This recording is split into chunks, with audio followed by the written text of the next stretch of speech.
Suppose आपको 90 percentile आया है तो 90 परसेंटाइल के ऊपर आपका रैंक कितना है वो वहां पर डिस्प्ले होता है, स्टेट रैंक। और आपको भी पता होगा कि आपका जो एडमिशन है वो आपके रैंक के ऊपर डिपेंड होता है, ना कि परसेंटाइल। जो सबसे इंपॉर्टेंट स्टेप है कॉलेजेस के नेम डालने का जो प्रोसेस है, वो जो स्टेप है वो आपका स्टार्ट होता है स्टेप नंबर 8 से। एंड इंस्टीट्यूट लेवल के राउंड्स होने के बाद फाइनली आपका जो एकेडमिक ईयर है, आपका जो कॉलेज है, वो स्टार्ट होता है। Hello everyone, welcome back to Learn Knowledge. तो फाइनली आपका एमएच नर्सिंग सीईटी का एग्जाम हो चुका है। So what after MH nursing CET exam. अब सीईटी का एग्जाम होने के बाद नर्सिंग का क्या करना है, क्या नेक्स्ट प्रोसेस रहेगा, क्या एडमिशन का प्रोसेस रहेगा, ओके आंसर की कब रिलीज होगी, रिजल्ट कब आएगा, मेरिट लिस्ट कब आएगी, कैप राउंड्स कब स्टार्ट होंगे, उसका प्रोसेस क्या रहेगा, एडमिशन का प्रोसेस क्या रहेगा, आपकी जो कॉलेजेस है वो कब से स्टार्ट होंगे, पूरा जो प्रोसेस है आफ्टर एग्जाम का वो हम इस वीडियो में डिस्कस करने वाले हैं।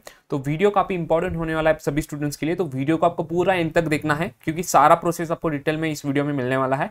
सो वीडियो काफी इंपॉर्टेंट होने वाला है सभी स्टूडेंट्स के लिए, तो जल्दी से वीडियो को लाइक करके चैनल को सब्सक्राइब करो ताकि जब भी मैं नेक्स्ट वीडियो अपलोड करूँ उसका नोटिफिकेशन आपको आ जाए। इसलिए सब्सक्राइब करना इंपॉर्टेंट है गाइस, क्योंकि सारा एडमिशन का प्रोसेस जो है वो आपको इस चैनल के ऊपर नर्सिंग का जो है वो मिलने वाला है। ओके, तो चलिए स्टार्ट करते हैं कि एग्जाम के बाद का जो प्रोसेस है वो क्या होने वाला है। ओके, सो फर्स्ट है आपका एग्जामिनेशन। सो आपका एग्जाम तो 28 में को ऑलरेडी हो चुका है। उसके बाद अब नेक्स्ट जो प्रोसेस रहेगा, जो नेक्स्ट स्टेप होगा वो होगा आपका डिस्प्ले ऑफ मॉडल आंसर की। एक मॉडल आंसर की आपको डिस्प्ले की जाएगी आपके लॉगिन में। ठीक है, आपको पता होगा आपको आपका ईमेल आईडी एंड पासवर्ड डाल के लॉगिन करना रहता है। उसके बाद आपका जो पोर्टल है, आपका जो डैशबोर्ड है वो ओपन हो जाता है। तो उसमें आपको आंसर की का जो ऑप्शन है वो आपको वहां पर देखने को मिल जाएगा। वो आपका प्रोसेस रहेगा। तो वहां पर आपको डिस्प्ले ऑफ मॉडल आंसर की, मतलब एक मॉडल आंसर की डिस्प्ले की जाएगी, फाइनल आंसर की नहीं होगी, वो एक मॉडल आंसर की डिस्प्ले की जाएगी।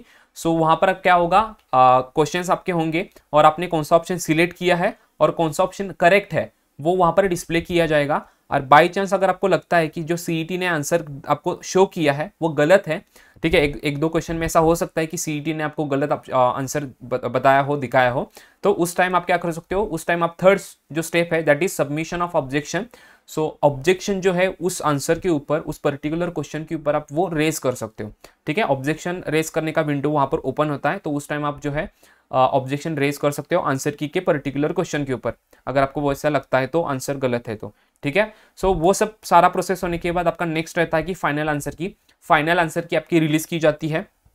पहले प्रोविजनल आंसर की आती है, उसके बाद आप ऑब्जेक्शन रेज कर सकते हो कुछ क्वेश्चन में अगर आपको लगता है तो। एंड वो सारा होने के बाद आपकी फाइनल जो आंसर की है वो रिलीज की जाती है। ठीक है, सो फाइनल आंसर की आने के बाद तो आपको पता ही होगा आपका रिजल्ट डिक्लेयर होगा। ओके, सो फाइनल आंसर के आने के बाद आपका प्रोविजनल जो रिजल्ट है और आपका जो स्कोर कार्ड है वो रिलीज किया जाता है।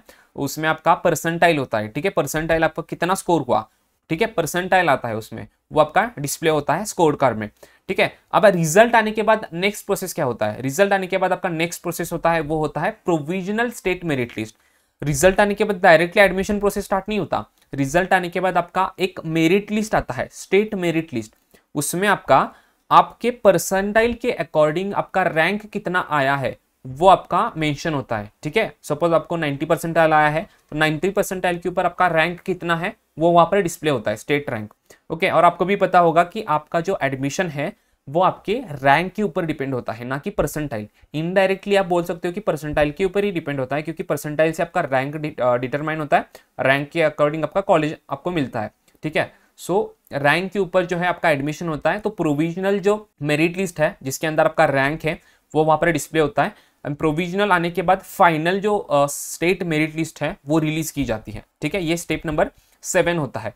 एंड स्टेप नंबर 7 होने के बाद जो सबसे इंपॉर्टेंट स्टेप है, जो कि प्रेफरेंस फिलिंग का प्रोसेस, जिसको आप बोल सकते हो कॉलेजेस के नेम डालने का जो प्रोसेस है, वो जो स्टेप है वो आपका स्टार्ट होता है स्टेप नंबर 8 से।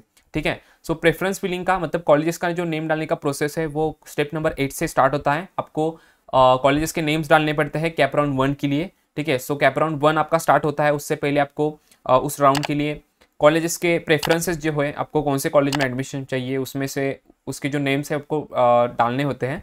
ओके, और उसके बाद कैप राउंड 1 होता है। कैप राउंड 1 में आपको कॉलेजेस के नेम डालने के मैंने आपको बता दिए, कॉलेजेस प्रेफरेंस को फिलिंग करना है। कैप राउंड 1 होगा। कैप राउंड 1 में आपको कॉलेज मिलता है, एक कॉलेज अलॉट होता है। ठीक है, कुछ स्टूडेंट्स को कॉलेज अलॉट होता है, कुछ स्टूडेंट्स को कम परसेंटाइल होने की वजह से कॉलेज अलॉट नहीं होता। जिन स्टूडेंट को कॉलेज अलॉट हो चुका है, जिनको कॉलेज मिला है, उनके पास 2 ऑप्शन होते हैं। एक तो इस कॉलेज को फ्रीज करके उस कॉलेज में एडमिशन ले लो। सेकेंड, अगर आपको वो जो कॉलेज मिला है उस कॉलेज से आप सेटिस्फाइड नहीं हो, आपको लगता है कि इससे अच्छा और कॉलेज मुझे मिल सकता है, तो आप सेकेंड राउंड के लिए जा सकते हो। दैट इज बेटरमेंट के ऑप्शन के लिए बेटरमेंट के ऑप्शन के साथ आप आगे प्रोसीड कर सकते हो। ठीक है, जिनको कैप राउंड 1 में कॉलेज ही अलाउट नहीं हुआ वो डायरेक्टली ऑटोमेटिकली सेकेंड राउंड के लिए एलिजिबल होते हैं, सेकेंड राउंड के लिए जाते हैं वो। एंड जिन स्टूडेंट्स को कैप राउंड 1 में कॉलेज अलॉट हुआ है बट फिर भी उनको अच्छा कॉलेज चाहिए, वो कॉलेज नहीं चाहिए, तो वो बेटरमेंट के लिए जा सकते हैं। अगर आपको अच्छा कॉलेज मिला है और आप उससे सेटिस्फाइड हो तो डायरेक्टली फ्रीज करके उस कॉलेज में आपको एडमिशन लेना रहता है। ठीक है, ओके। सो कैप राउंड 1 होने के बाद आपका कैप राउंड होता है 2।